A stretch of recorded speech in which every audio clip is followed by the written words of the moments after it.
सुप्रभात बच्चों, कैसे हो आप सब। बच्चों, आज हम अपना निबंध करेंगे कंप्यूटर।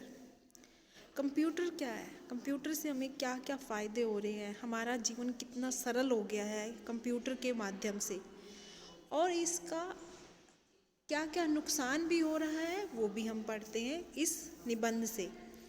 हमने पढ़ा,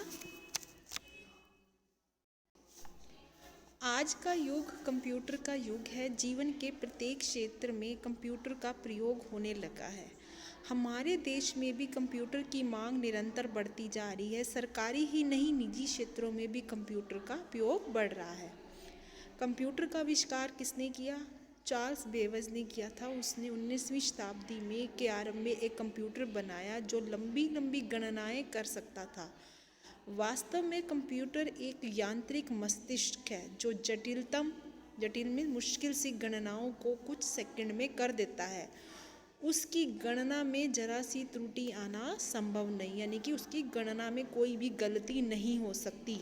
कंप्यूटर एक केंद्रीय मस्तिष्क होता है जो अपने कार्य को संकेतों की गणितीय भाषा में ही करता है। कंप्यूटर के लिए संकेत विशेष भाषा में तैयार किए जाते हैं।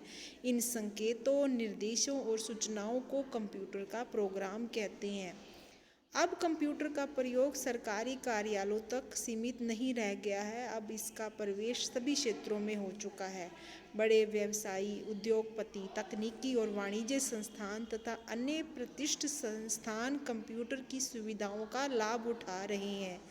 बैंक, वैज्ञानिक अनुसंधान, दूरसंचार उद्योग, युद्ध, प्रकाशन, परिवहन आदि अन्य क्षेत्रों में कंप्यूटर उपयोग में आ रहा है। विभिन्न परीक्षा बोर्ड अपने परीक्षा परिणाम तैयार करने में भी कंप्यूटर की सहायता लेते हैं।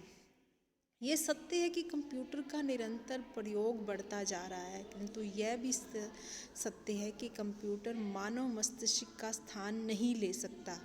कंप्यूटर बड़ी बड़ी गणनाओं को मानव मस्तिष्क की अपेक्षा अधिक तेज़ी से कर सकता है, परंतु मानव मस्तिष्क की दूसरी विशेषताएं उसमें नहीं होती।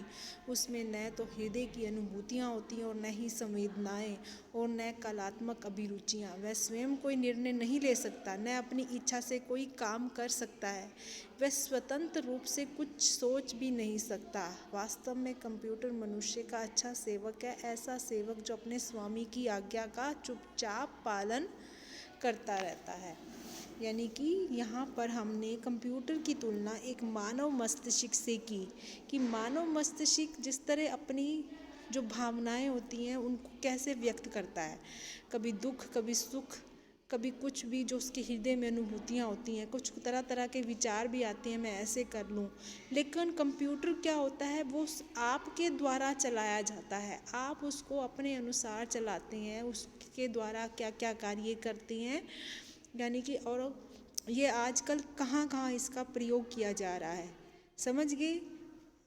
समझ आना चाहिए। वास्तव में कंप्यूटर मनुष्य का एक सेवक बन चुका है, यानी कि वो ऐसा सेवक है जो अपने स्वामी की आज्ञा के अनुसार कार्य करता है।